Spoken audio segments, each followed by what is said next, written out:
garadag waa deegaan xasiloon oo nabdoon waana deegaan dhaca dhinaca galbeed ee gobolka Sanaag waxaana qiyaas ahaan u jira Cerigabo in ka badan 160 kiiloomitir waxaana ka mid tahay degmooyinka faca weyn ee ku yaala degmooyinka Somaliland gaar ahaan gobolada bariga waxaana xuduud la leedahay gobolada Sool, Sanaag, Saraar iyo Togdheer garadag waa magaalo bilic ahaan iyo dhismo ahaanba haatan koraysa lana jaan qaadaysa degmooyinka dhigeeda barasaabadii xiriirkiisa kala dambeeyay Maxamed Axmed Caalin Timbro iyo barasaabka haatan jooga Injineer Axmed Cismaan Xasan waxay dhamaantood madalo kala duwan ka sheegeen inay u qalanto gobolnimo aan ku horeynay hadaba barasaabka hore ee gobolka Sanaag Maxamed Axmed Caalin Timbro oo madal ay goobjoog ahaayeen siyaasiyiin wasiiro iyo dad tiro badan sheegay sababta kaliya ee galada u noqon karto gobolnimo waxaanu yiri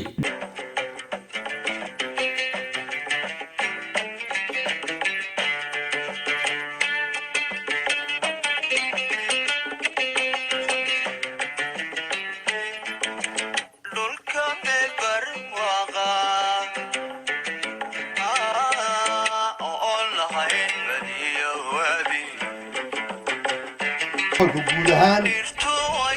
aad buu nabdooyay marka in badan hadii la xamanayay waanu deganahay midna xukuumadana soo jeedinayaayo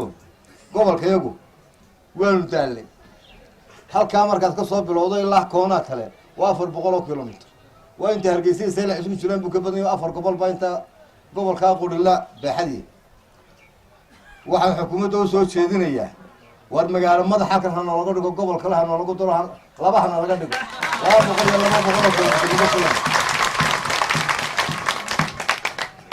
waanu qaadi karaayo annagiiba masashalaan baa nagu dhacday markaas aan 200 kiiloomitir iyo 200 kiiloomitir helo hana la qaybiyo leena wasiirka dakhligu fadhiya iyadoo qoraan wasiir waan ku soo gudbinaynaa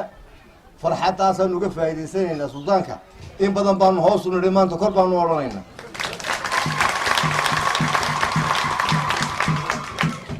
waxaan leeyahay dhamaantiin soo dhawaada xaflad baynu fadhinaa boqoran xaflad siyaasadeed maaha inta waxaan ugu darsaday culayska yar haystun baan doonayay inaanu relief ku helo waan ugu soo dhaweynayaa dhankiisa Injineer Axmed Cismaan Xasan barasaabka haatan gobolka Sanaag ayaa isla madal lagu daafuriyay garoon cusub ka sheegay in garadag tahay goob amnigeed yahay mid xasiloon aqoon ahaan gobolka Sanaag ugu horeyso dhinaca waxbarashada iyadoo degmada Garadag kaalinta koowaad kaga jirto degmooyinka dadaalay ee ardaydu deeqda waxbarasho ka hayso dawladda isla markaana u qalanto gobolnimada siiyo maalintii horeysay gobolka soo galeen halkan ku wada hadli jirnay baan yaan idinku yiri waxa lagu kala hormaraa deegaanka cidda joogta ee Ilaahay u kiciyay sida ay ugu adeegaan bulshadooda ayuun baa loo kala hormaraa haddii aad maxaan ku leeyahay kii mutacallimka ku fikiro degmadiisii inuu wax ku celiyo oo aqoon ku celiyo oo maskax kale ku celiyo hadduu kii shilinka hayaa ku fikiro inuu degmadiisii wax ku celiyo oo aanu oranin may dawladdu wax ka qabato aanu oranin oo isagu is yiraahdo miyaad waxa ka qabatid sidaa ku fikiro Ilaahay u barakeeyay bulshadaasna waxa noqonaysaa bulsho ka hor u marta meelaha kale waan dareensanahay idinkana nabad baan idinku tuhmeeyay horay sawir bixinta la siiyay waa degmada ugu nabdoon marka la yiraahdo garadag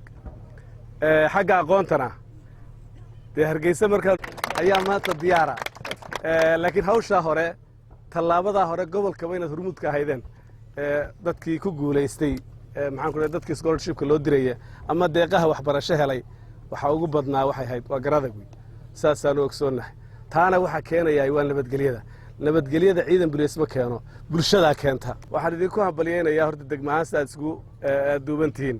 gobolka marka loo soo noqdo degmada garadag waxay meel ugu horeysay yaanu kormeerka ku soo maray qaybta waqooyiga baan wali tagin sidaan filayno laakiin intii kale oo dhan way naga soo dhamaatay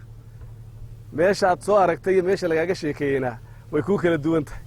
meel taqaano lagu tilmaamay garan ogtaa leeyahay marka la yiraahdo faraguul marka lagu yiraahdo gowsa weyne markii waxba ku sawirmaya fadhiyar waxaad soconaysaa halkay ahayd iyo qaabkii dadkii joogay waxay ku noolaayeen wixii ba ku soo baxaya marka waa ku sawiray waad ka jawaabaysaa marka baahiyoogii ba taqaanaa marka taa nasiib baad u hesheen gobolnimada ka muuqata calaamadiina tii dariiqii gobol lagu heli lahaa waa ku taagan tihiine halkaasoo looga sii dhowaado weeye oo maxaan ku dhahday sii wado maxaan ku dhahday dadaalka lagu sii muujiyo oo qofku wax la yimaado isku soo wada duuba madaxweynaha Soomaaliland mudane Muuse Biixi Cabdi ma noqon doonaa mid garada gobol ka dhiga intuu xilka hayo haddii barasaabadii gobolka si kala dambeeyay madal fagaarayaal ka sheegeen